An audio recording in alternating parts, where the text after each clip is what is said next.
Magandang araw mga kananay. Meron nga kaming saging dito. Kung mapapansin nyo nga ay medyo mapapaya. Dahil nga natumba nga lang ito nung nakaraan dahil nga doon sa mga paghangin-hangin. Kaya nga tiniba na lang at inilagay muna dito sa kubo. Hanggang sa ito na nga at napilitan na nga siyang nahinog kahit hindi pa naman pwede tibain. At dahil nga nahinog na siya ito at kumukuha na nga rin ako ng panglaga. Napakasarap nga din naman talaga nitong ipangkape lalo na nga sa umaga. Makatatlong piraso pa nga lang kasabay mo sa kape ay talagang mabubusog ka na rin talaga.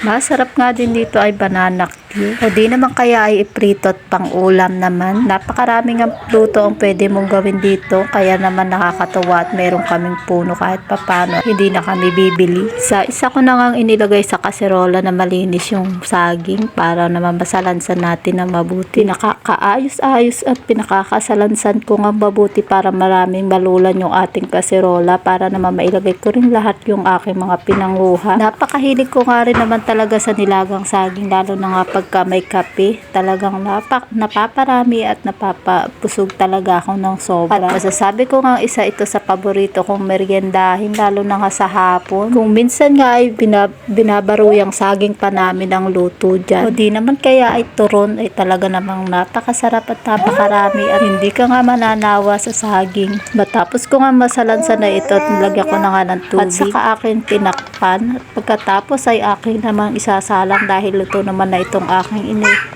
sasaing na kanin. Aapoy-apoyan lang natin at hintayin natin hanggang sa maluto na nga yung saging. At eto nga yung mga tanim naming mga saging at dito rin nga galing yung saging na kinuha ko na natumba. Kakatuwa nga lang din kapag meron ka mga tanim-tanim na ganito.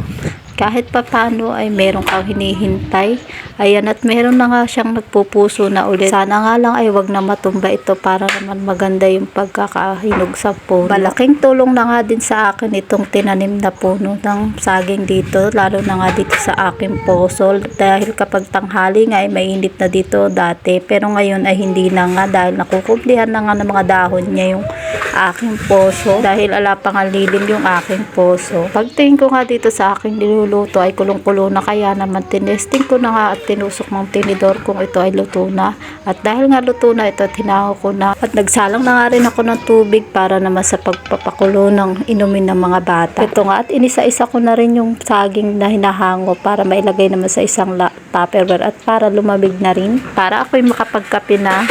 Hinintay ko na nga talaga itong maluto para makapagkape. At ito na nga rin ang pinaka-merienda ko ngayong hapon. Ito nga at natapos ko na nga rin sa wakas na mahango lahat. At dahil nga hapon na yan, ito at kumakain na nga rin yung aking mga anak. At ito magtitipla naman ako ng aking kape. Hindi ko nga rin talaga matitiis ang maghapon pagka walang kape. Talaga namang hinahanap-hanap na siya ng katawan ko. At talagang literal na coffee is life sa akin. Napagkasarap talagang humigop ng kape lalo na nga sa pagkaganitong hapon na talagang isa sa mga nakasanayan ko na ang paghigop ng kape sa hapon. Lalo na nga kapag ganitong may nilagang saging ay talaga naman napakasarap talaga. Eto na nga at kape tayo mga kananay. Eto at saging, kumain na rin tayo. Thank you Lord sa mga pagpapala. Magkabagay na magkabagay talaga ang nilagang saging at kape. Kaya naman hindi ka talaga magsasawa. Lalo na nga kapag ang kape ay naglalaban ng tamis at pait. Talaga namang napakasarap. Na-enjoy mo ang bawat higo. At kinabukasan nga eto at may labahin naman ako.